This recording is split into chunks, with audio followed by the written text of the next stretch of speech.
주시옵소서. 감사드리며 거룩하신 예수님의 이름으로 기도하옵나이다. 젊은 세대들이 좋아하고 관심을 갖는 이슈가 있습니다. 월급이 안 올라서 고통, 친구가 잘 나가서 고통, 미래가 안 보여서 고통. 이 시대 청년들이 겪고 있는 어려움들을 하나씩 나열하면서 청년들의 공감을 이끄는 노래가 있습니다. 그리고 나서 끝은 이렇게 마무리를 합니다. 이 또한 지나가리. 고통을 이겨내면 극락왕생, 번뇌를 견뎌내면 극락왕생이라고 불교의 가르침으로 끝을 맺습니다. 최근 코미디언 윤성호 씨가 이른바 부캐 두 번째 캐릭터로 뉴진 스님이다라고 하면서 EDM, 일렉트로닉 댄스 뮤직을 가지고 젊은 세대들에게 호응을 이끌고 있다라는 것입니다. 이것이 노래를 넘어 불교라는 종교에 대한 관심을 갖게 하고 있다는 것이 우리가 주목해야 될 것입니다. 왜냐하면 우리 기독교는 현재 30, 40대가 이탈하고 있는 상황 속에서 불교는 그 세대를 포용하고 있다라는 것입니다. 앞에서 언급한 뉴진 스님의 부처 핸섭 극락왕생 이라는 표현들을 우리가 볼 때에 코미디언이어서 불교의 장르에서 저렇게 하나보다 라는 개그의 소재로 눈여겨볼 수가 있습니다. 그런데 대한불교 조계종에서는 이 윤 씨를 연등 행사와 이번에 불교에 대한 박람회가 열었는데 그 행사에 적극적으로 홍보를 하고 그에게 선물도 주었던 모습을 보게 됩니다. 그 이름이 뉴진 스님인데 아이돌 뉴진스를 따라하는 것 같았습니다. 하지만 그 이름을 살펴보면 뉴진이라고 할 때에 새로울 뉴, 전진할 진, 새롭게 전진해라 라고 하면서 이렇게 영어와 한문을 함께 쓰는 이런 법명을 나타내어주고 그렇게 새롭게 나아가라 라고 지어줬습니다. 이 뉴진 스님이라는 이 법명이 너무나 유명해져서 그것을 지어주었던 스님에게 찾아가서 이 오신 스님에게 자기도 법명을 지어달라고 하는 문의가 쇄도하고 있다고 합니다. 이 윤성호 씨는 법당에서 라이브 방송을 켜고 108번뇌를 하기도 하고요. 또한 28일간 3000배를 드리면서 자신의 불공을 함께 나누고 있습니다. 그리고 나서 이렇게 흥겹게 EDM 뮤직을 통하여서 마치 댄스 음악을 통하여 많은 젊은들의 호응을 얻고 있는데 스님들은 어떻게 생각하시나요? 라고 한번 묻게 되었습니다. 그때에 이 스님들이 너무나 놀랍다. 어떻게 이런 일을 할 수 있는가라고 이야기를 하고 굉장히 어색하고 또한 우리의 진리 가운데에 그들이 내세우는 그 본질 가운데에 벗어나는 것은 아닌가라는 생각을 하기도 한답니다. 근데 청년들에게 또한 젊은 세대들에게 물어봤더니 불교 안에서는 이러한 새롭고 재미있는 일들을 하고 이렇게 페스티벌을 함께 하고 있구나라는 것을 통하여서 나타내고 있다라고 합니다. 근데 그 중에서 또 재미있는 사실이 있는데 스님들은 뉴진 스님, 그 코미디언 윤성호 씨가 신학대학을 한 학기 동안 다녔던 이력이 있었습니다. 그래서 우리 불교계에 염탐하러 온 이단자가 아닌가라고 하면서 경계의 모습이 있었고 기독교에서 파견한 건 또한 종교적인 첩자가 아닌가 처음에 의심을 했다고 합니다. 그가 이야기하는 것은 젊은 사람들은 저를 잘 모른다라고 이야기합니다. 교회는 이렇게 주택가와 시내에 있지만 절은 산속에 있기 때문에 이렇게 함께할 수 없는 모습이 있다라고 이야기를 합니다. 그래서 스님들도 거기에 대해서 화답을 하는데 크리스마스가 너무 궁금해서 하루는 크리스마스 때에 교회를 갔는데 주지 스님한테 들켜가지고 빗자루로 그냥 엄청 맞았다고 하면서 크리스마스에 대한 그런 경험담을 털어놓기도 했다고 합니다. 이것을 통해서 우리에게 보여주는 것은 무엇일까라는 것입니다. 종교가 젊은 세대들에게 그 다음 세대들에게 보여주는 것, 또 그들과 함께 할 수 있는 것은 무엇인가라는 것을 우리로 하여금 뒤돌아보게 한다는 것입니다. 불교계 내부에서도 종교를 너무 가벼이 여기고 희화하는 것 아니냐라는 그런 모습이 있지만 침체되어 있던 불교계가 다시 일어설 수 있는 계기가 되었다라면서 회복의 원동력을 삼는 그러한 모습과 결과가 있다라는 것입니다. 그런데 이것이 현재 통계로 계속 나오고 있는 것들을 우리가 주목해야 됩니다. 이런 통계를 통해서 보여줄 때에 불교가 떠오르는 현상을 인지하고 있는데, 그 인지하는 것 가운데에 2030 세대, 특별히 20대가 66.8%가 불교에 대한 호감이 생겼다라고 하고요, 30대가 70.4%가 이러한 호감을 갖고 있다라고 합니다.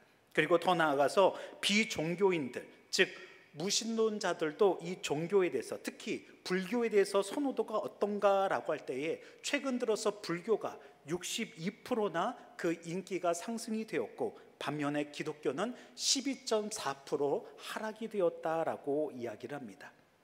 불교계는 몇 년 동안 예산을 투입하고 다양한 행사를 기획하면서 템플스테이와 명상, 그리고 사찰 음식, 불교 문화를 전파하려고 끊임없이 노력하고, 특별히 젊은 세대, 다음 세대에 대한 이야기들을 함께 귀 기울이고 관심을 갖고 있었다라는 것입니다.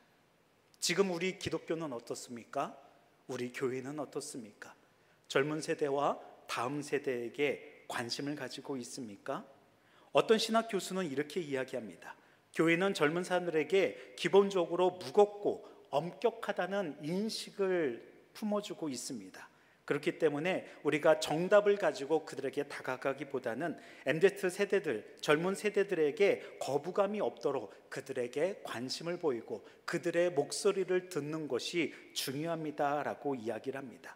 그리고 우리 교회가 너무 이 율법적인 그리고 형식적인 것에 얽매여서 하는 것보다 젊은 청년들에게 유연하게 다가가고, 또한 그들의 이야기를 들으면서 우리 공동체가 추구해야 될 이 목회 철학과 종교 철학에 대한 모습들을 하나씩 하나씩 나타내야 될 것입니다 라고 이야기하는 것입니다.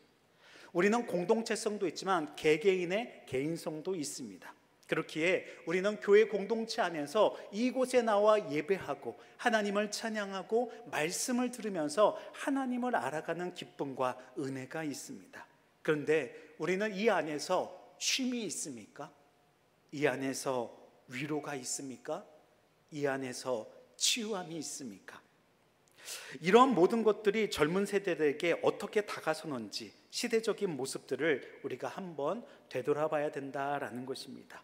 우리가 종교적인 가치와 교리, 그리고 우리의 진리가 있기 때문에 결단코 그 진리는 변할 수 없습니다. 하지만 우리가 방법론적으로, 또한 시대적인 이 흐름의 모습 속에서 우리의 언어와 우리의 생활과 우리의 방식이 이 4차 산업시대를 살아가는, 이 AI 인공지능을 살아가는 이 젊은 세대들에게 어떻게 소통할 수 있는가라는 모습들을 우리가 결단코 소홀히 해서는 안 된다라는 것입니다.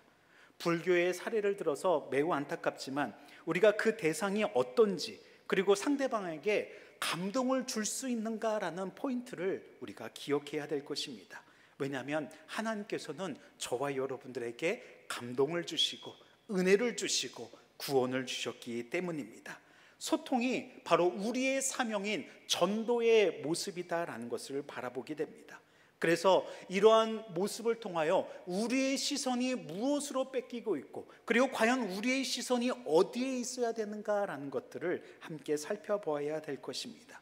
오늘의 본문에 있는 말씀은 이방인 선교의 중요한 역할을 감당하는 사울의 회심 사건이 나타나고 있습니다.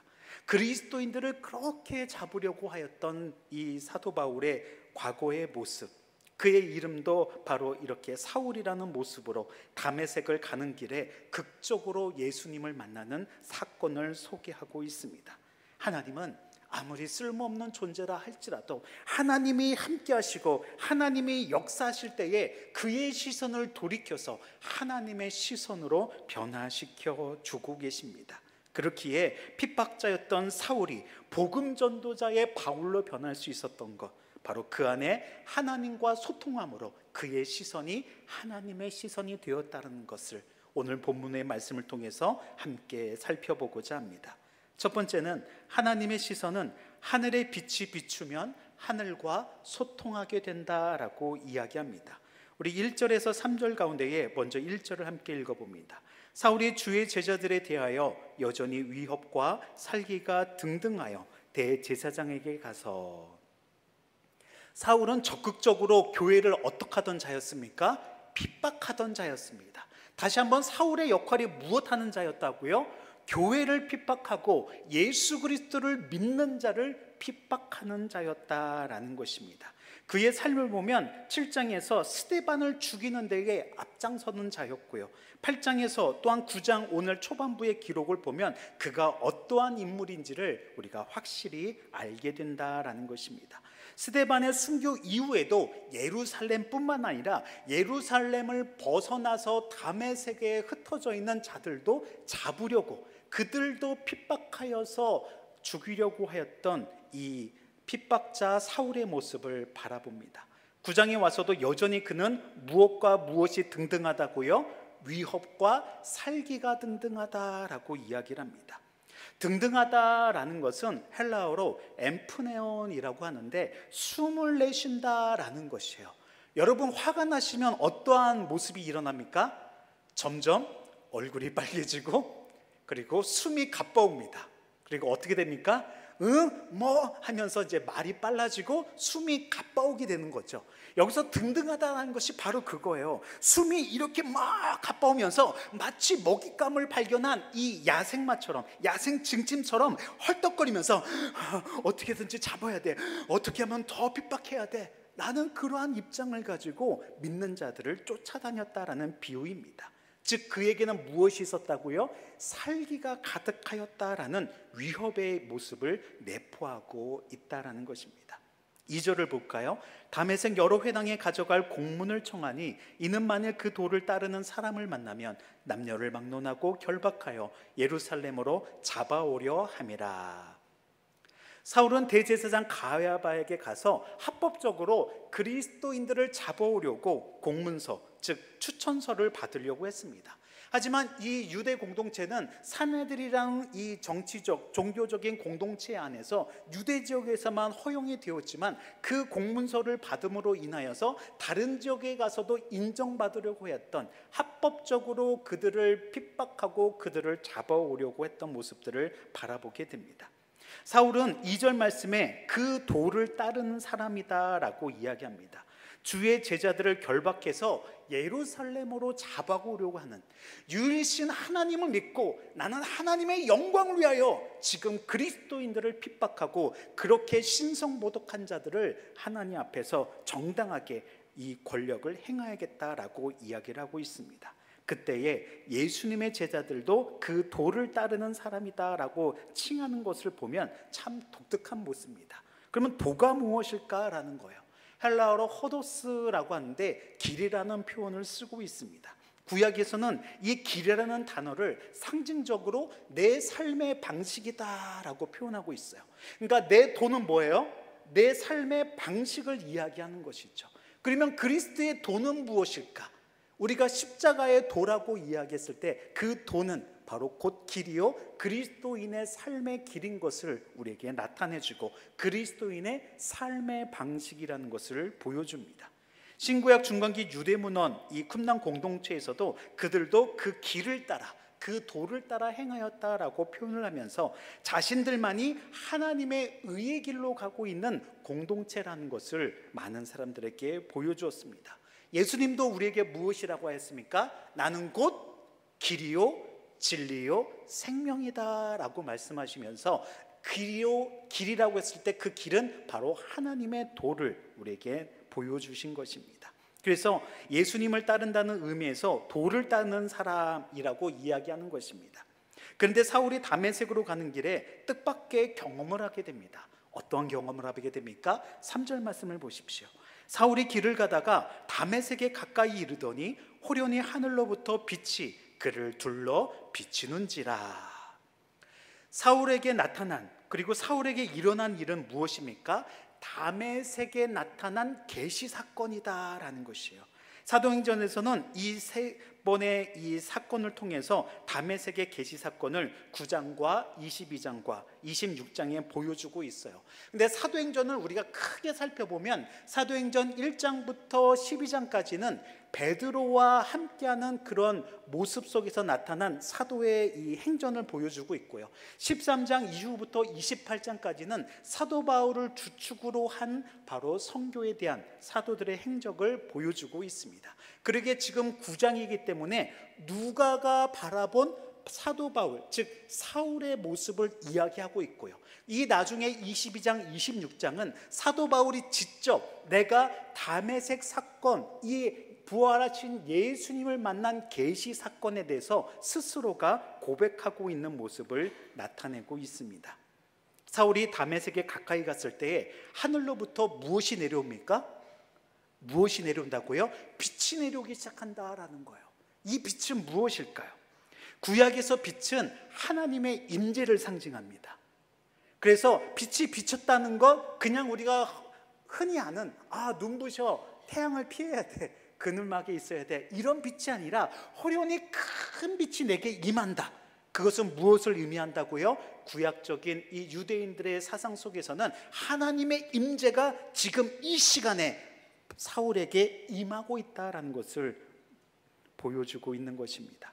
그래서 빛 가운데에 나는 소리도 있는데 하나님이 임재하실 뿐만 아니라 하나님의 현현, 하나님의 모습이 드러나고 있다라는 것을 우리는 구약 성경에 있었던 출애굽 사건을 통해서도 많이 알 수가 있습니다.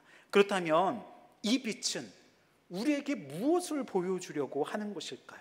그 빛은 왜 사울에게 임하고 있었던 것일까요? 이것은 이 사울에게는 두 눈을 뜨고 있었지만, 그리고 하나님의 영광을 위하여 자신의 모든 것을 자신의 자신의 삶의 양식으로 나가고 있었지만 그는 무엇을 보고 있지 못했습니까? 진정한 하나님의 도를 보지 못하고 있었죠. 그러니까 육적으로는 두 눈을 뜨고 있었지만 영적으로는 무엇이라고요? 소경일 수밖에 없었다라는 것입니다. 영적인 소경이 있는 자에게 하나님은 무엇을 보여주신다고요? 빛을 보여주시면서 그가 영적으로 소경을 눈을 뜰 수 있도록 인도해주고 있는 모습입니다. 지금까지 사울은 자신의 신념으로, 자신의 삶의 방식으로 로마의 시민권자면서 가브리엘의 밑에서 사내들의 공회원으로서, 또한 그 모든 율법에 정통한 바리새인으로서 모든 영향을 나타내고 하나님의 의를 나타낸다고 했지만 결국 그것은 자신의 의를 나타내는 모습이었음을 바라보고 있습니다.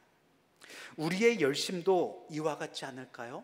저와 여러분들의 이 열심이 나의 의를 나타내는 것인지, 아니면 진정으로 우리는 하나님의 의를 위하여 이렇게 열심을 다하고 충성을 다하고 소망을 갖고 살아가고 있는지 뒤돌아봐야 될 것입니다.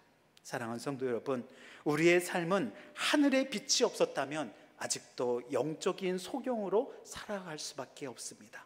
하지만 예수 그리스도를 믿고 나아가기에 우리 안에 하늘의 빛이 내려주셔서 우리 가운데에 죄악으로 덮여졌던 모든 어두움이 물러나게 되었고, 우리 안에 성령이 함께함으로 진정한 영의 눈을 떠서 하나님을 바라볼 수 있는 은혜가 얻게 되었다라는 것입니다. 이것을 통하여 우리는 다시 한번 하나님과 소통하게 되었는데, 하나님의 빛이 사랑하는 성도에게 비치셔서 늘 하나님과 소통하는, 우리의 시선이 하나님을 바라볼 수 있는 저와 여러분들이 되시기를 주님의 이름으로 축원을 드립니다. 두 번째는 우리의 시선이 땅에 엎드려질 때에 비로소 말씀이 들리게 됩니다. 우리 4절에서 5절 말씀인데 4절 말씀 먼저 읽어봅니다. 땅에 엎드려져 들음에 소리가 있어 이르되 사울아 사울아 내가 어찌하여 나를 박해하냐 하시거늘. 사울이 땅에 어떻게 되었다고요? 엎드려졌다라고 이야기합니다. 엎드려졌을 때에 비로소 무엇을 들었습니까? 하늘의 음성을 듣게 되었다라는 것입니다.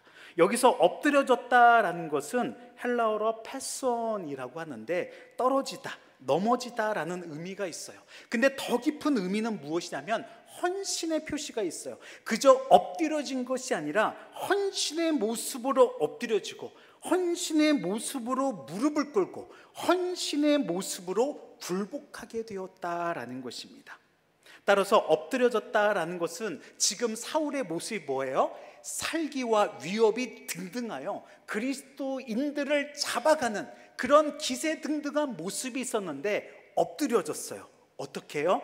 빛이 임하고 땅에 엎드려져서 자신이 예수님을 거부하고 예수님을 믿는 자들을 정복하러 가는 모습이 아니라 지금 자신이 어떠한 상태로 변화가 되었던, 또한 반전이 됩니까?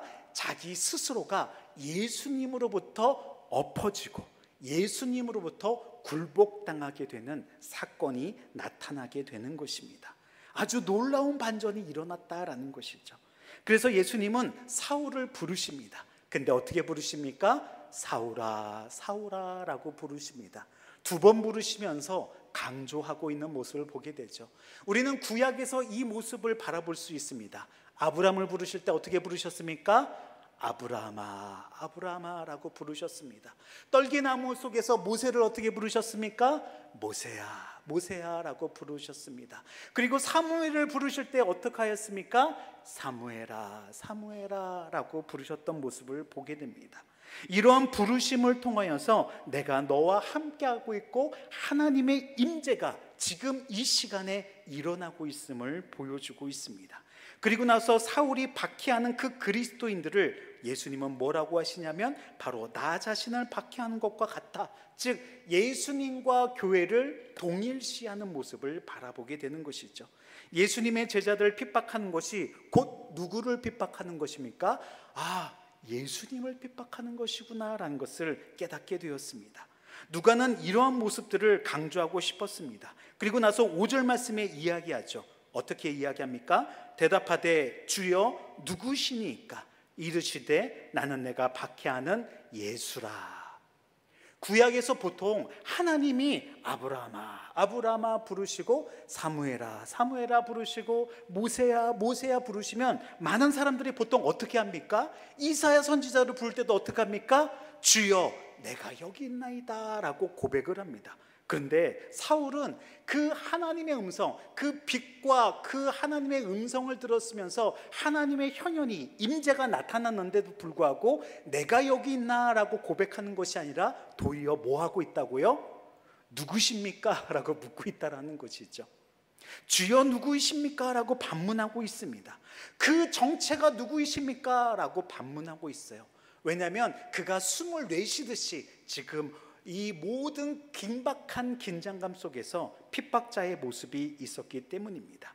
그때에 유대인들은 보통 주여라고 하는 이 혹격 부를 때에 퀴리에라는 주여라는 이런 단어를 쓸 때는 단순히 높임말의 모습보다는 바로 경외감을 갖고 하나님을 부르는 표현이었어요.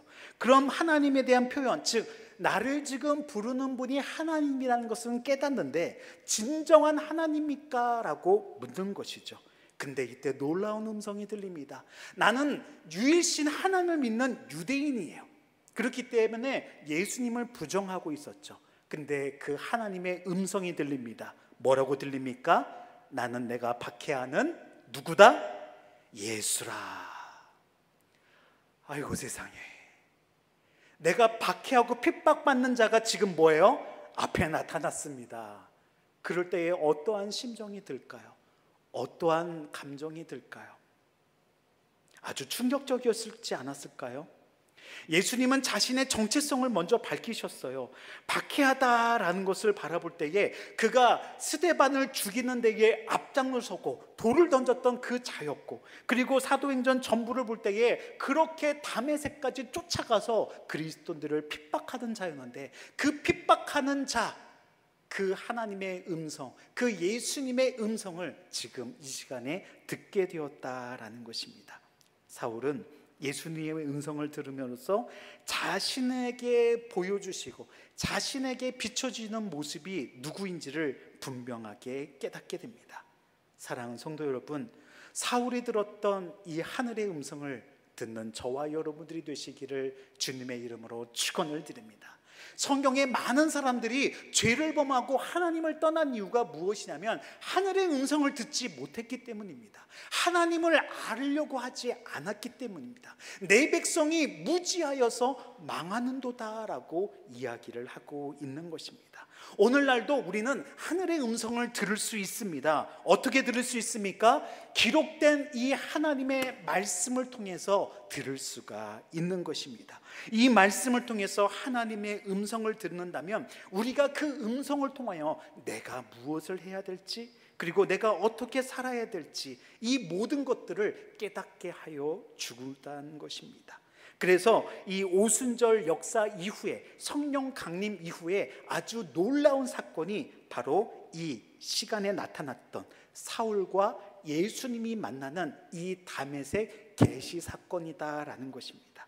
사울이라는 한 개인의 구원을 넘어서, 그 구원을 넘어서는 그 모든 모습이 이방 선교의 기초가 되었던 놀라운 하나님의 은혜가 선포되었다라는 것입니다.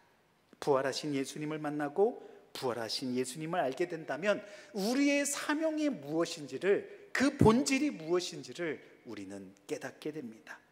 사울이 예수님을 만나서 변화됐던 것처럼 저와 여러분들도 예수님을 만나 우리의 삶이 변화가 되어지고, 진정한 우리의 삶이 이 교회를 통해서, 그리고 우리 모두를 통해서 이루고자 하시는 하나님의 뜻을 이루시는 저와 여러분들의 삶이 믿음이 되시기를 주님의 이름으로 축원을 드립니다.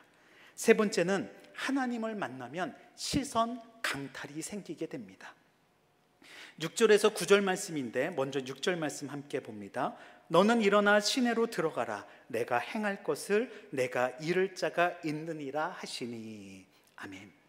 너는 일어나라, 그리고 시내로 들어가라. 그럼 무엇입니까? 내가 무엇을 할지를 알게 된다라는 것입니다. 우리의 사명을 갖기 위해서는 먼저 우리는 예수님을 만나야 됩니다. 그리고 예수님의 음성을 들어야 되고, 그 예수님의 음성을 듣는다면 우리는 무엇을 해야 될지 깨닫게 하여 주시고, 무엇을 해야 될지 하나님께서 만나게 하여 주시고, 그리고 그것을 통해서 역사하여 주십니다.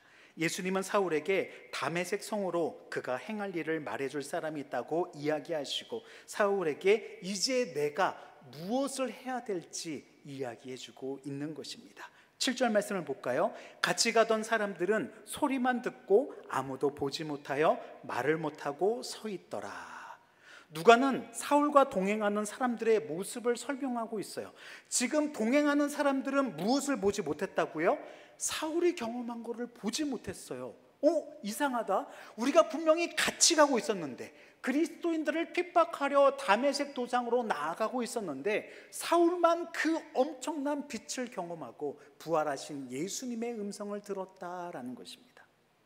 동행하는 사람들은 소리만 듣고 아무것도 보지 못했습니다. 누가는 다메섹 계시 사건을 이야기하면서 그 동행한 사람들 사건 속에서 차이점을, 그리고 이 대립되는 모습을 우리에게 보여줍니다. 사울이 있었을 때에 사울은 어떻게 했다고요? 엎드려졌을 때에 음성을 듣게 되었다라는 것입니다. 근데 함께 있던 자들은 엎드렸습니까? 아니요, 그들은 서 있었다라는 것이죠. 누군가는 엎드려져 있을 때에 음성을 들었는데, 누구는 서 있어서 그것을 행하지 못하였다라는 것, 그리고 그것을 통하여 바라본 자가 있었는데 그것을 바라보지 못하는 자도 있었다라는 것을 나타내고 있습니다. 이러한 사건의 의미를 통해서 우리에게 이야기하는 것은 무엇일까요? 우리가 보는 것이 다 전부가 아니다라는 것을 이야기하고 있는 것은 아닐까요? 하나님의 그 역사하심을 이해할 수도 있고 이해하지 없을 수도 있습니다. 하지만 이러한 모든 것들은 하나님의 임재 가운데에, 하나님의 섭리 가운데에 이끌고 계시는 구원의 역사인 것을 보게 됩니다. 8절 말씀 함께 볼까요? 사울이 이제는 그 역사하심이 어떻게 나타나는가라는 것입니다. 8절 9절 함께 보면, 사울이 땅에서 일어나 눈은 떴으나 아무것도 보지 못하고 사람의 손에 끌려 다메섹으로 들어가서 사흘 동안 보지 못하고 먹지도 마시지도 아니하니라. 이 다메섹 계시 사건을 통하여서 사울에게 일어난 엄청난 일들을 이야기하고 있습니다. 사울은 눈을 떴어요. 근데 어떻게 되었다고요? 보지 못하고 있다라는 것입니다. 육적으로는 눈은 떴는데 보지 못하고 있는 이러한 상황, 이러한 상황은 무엇일까요? 이사야서에도 이러한 것들이 있습니다. 바로 하나님의 구원을 거부하는 자들이 있고요, 그리고 하나님의 그 구원을 따르는 자들에 대한 대비가 있었음을 보게 됩니다. 이러한 현상들을 통해서 그에게 나타나는 것, 눈은 떴으나 보지 못하고 그에게 임한 사건, 무엇이라고요? 어둠이 있다라는 것입니다. 어둠은 무엇을 상징할까요? 어둠은 죽음을 상징하고 있습니다. 복음서에서 예수님의 죽음을 어둠이 임한 상태였다라고도 표현하고 있었기 때문입니다. 이러한 어둠이 있는데 지금 나는 살아있어요. 그리고 눈은 떴는데 보지 못하고 어둠이에요. 그러면 이 어둠은 무엇일까요? 나의 상태는 무엇일까요? 바로 영적인 소경의 상태, 영적인 죽음의 상태를 경험하고 있다는 것입니다. 그래서 사울은 무엇하였다고요? 무려 3일 동안 먹지도 마시지도 아니하였다라는 것입니다. 그에게 마치 생명이 없는 것 같은 죽음을 경험하고 있는 것입니다. 근데 여기서 우리가 주목해야 될 것, 왜 하필 사흘일까요? 뭔가 생각나지 않으십니까? 왜 하필 사흘일까요? 예수님은 죽으신 지 사흘 만에 어떻게 되셨습니까? 부활하셨습니다. 그러면 그 4일 동안은 무슨 상태였습니까? 죽음의 상태였다는 것을 알게 된다는 것이죠. 사울은 3일 동안 살아있으나 어떤 상태였습니까? 죽어 있었던 상태였음을 경험하게 된 것입니다. 이것이 바로 시선 강탈이에요. 하나님께서 살아있으나 그의 시선을 빼앗아 버리고 그를 영적인 죽음 가운데 이끌어 주셨습니다. 그런데 그것으로 끝났으면 우리는 불행하겠죠. 하지만 하나님께서 그 가운데에 우리의 시선이 세상을 바라보고 나의 의를 위하여 행하는 그 모든 것을 빼앗아 버립니다. 왜 그러십니까? 라고 원망하고 고통하고 불만을 품을 수밖에 없어요. 근데 3일 동안 그 어둠을, 그 죽음을 곰곰이 생각해 보게 됩니다. 그리고 그것을 경험하게 됩니다. 그리고 나서 3일 후에 깨닫게 됩니다. 하나님은 그 어두움을 다시 빛으로 인도하여 주십니다. 하나님은 나의 의를 나타내었던 그 모든 시선들을 강탈해 버리시고 나의 시선이 아니라 하나님의 시선으로 세상을 바라보고 하나님의 시선으로 세상 사람들을 바라보고 하나님의 시선으로 이 세상에 복음을 전하기 원하는 복음 전도자가 되기를 원하셨다라는 것입니다. 사랑하는 성도 여러분, 우리는 하늘로부터 비춰지는 그 빛을 조명을 받고 우리 안에서 엎드려져서 하나님의 음성을 들을 뿐만 아니라 우리의 모든 시선을 다 내려놓고 하나님의 시선을 받고 하나님 앞에 나아가는, 하나님과 소통하는, 그래서 우리의 사명이 무엇인지를 다시 한번 깨닫는 저와 여러분들의 믿음이 되시기를 주님의 이름으로 축원을 드립니다. 말씀을 맺고자 합니다. 최근에 박항서 감독이 인도 축구 감독에 지원했다고 합니다. 근데 그가 그전에는 어떤 감독으로 있었습니까? 베트남 감독으로 있었던 것을 우리는 잘 압니다. 근데 처음에 갈 때 그는 베트남어를 할 줄도 몰랐어요. 베트남어가 어렵기도 했지만 그 문화조차도 잘 몰랐습니다. 단 한마디도 할 수가 없었습니다. 그리고 그 축구 열기가 뜨거웠던 그 베트남에서는 이 성적 향상과 그 등급이 올라가기 위해서는 저 유럽의 명문 구단의 감독을 데려와야 된다라고 많은 사람들이 추천을 하고 있었을 때였습니다. 근데 박항서 감독을 추천하자 의구심이 들었습니다. 저 사람이 할 수 있는가? 왜냐하면 그의 경력은 이 한국이 월드컵 4강에 올라갔을 때에 히딩크 감독 밑에 있었다라는 그 이유 하나밖에는 별 특별한 것이 없었기 때문이었습니다. 근데 그 평범함이 바로 특별한 것을 만들기 시작했습니다. 말을 못했습니다. 그렇다면 우리는 무엇을 해야 될까요? 해외에 갔는데 해외에 말을 한마디도 못합니다. 근데 우리는 소통할 수 있는 능력이 있습니다. 무엇을 할 수 있나요? 바디랭귀지를 할 수가 있는 것이죠. 선수들을 바라보면서 잘했다고, 못했는데 잘했다고 머리를 쓰담기도 하고요, 또한 안아주기도 하고요, 훈련이 끝나면 다리 종아리도 같이 풀어주기도 하고요, 또 때로는 선수의 생일이 있으면 축하 파티도 열어주고요, 늘 선수들과 함께하는 모습들을 바라보게 됩니다. 그런 노력에 선수들이 점점 어떻게 되었어요? 마음의 문을 열기 시작하고요, 마음에 무엇이 찾아옵니까? 위로가 찾아오고 새 힘이 생기고 감동이 밀려오기 시작했습니다.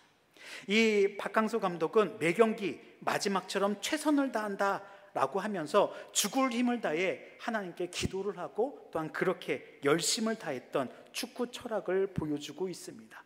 그래서 많은 전문가들의 그 예상을 뒤엎고 무려 3개월 만에 팀을 변화시키고 또한 새롭게 젊은 층으로 리빌딩하면서 아시안컵 준우승, 아시안게임 4강, 스즈키컵 우승을 따내면서 이 피파 랭킹 100위에 있었던 모습이 점차 그 랭킹이 바로 상승하는 모습을 보여주고 있었다라는 것입니다. 말을 못해도, 내가 가진 것이 부족해도 최선을 다하고 소통을 한다면 그 속에서는 기적과 같은 일들이 나타날 것입니다. 저와 여러분들에게도 이 빛 대신 주님이 우리와 함께 한다면 바로 우리에게도 평범하지만 하나님이 함께 하실 때에 그 평범함 속에서 소통이 나타나게 되고, 우리의 시선으로 바라봤던 모든 것들이 하나님의 시선으로 변화될 것입니다. 열성적이었던 핍박자 사울은 부활하신 예수님을 만나고 나서 그 핍박의 시선이 무엇으로 바뀝니까? 복음 전도자의 시선으로 바뀌게 됩니다. 그리고 그것을 이방 민족을 향한 하나님의 시선으로 바라보게 됩니다. 그리고 그들을 핍박하고 죽였던 그의 삶이 이제는 내가 핍박을 받으며 순교하기까지 최선을 다하고 복음을 증거하는 사도의 사명을 감당하고 있습니다. 사랑하는 성도 여러분, 하나님은 우리 안에 역사하기를 원하십니다. 그렇기 때문에 저와 여러분들은 하나님을 알아가야 됩니다. 사울에게 은혜를 베푸셨던 것처럼 우리에게 빛을 비추시고 우리와 함께 하시는 그 하나님을 바라보십시오. 그리고 다시 한번 하나님 앞에 일어설 수 있는 그러한 귀한 전도의 사명이 우리에게 있다는 것을 기억하기 원합니다.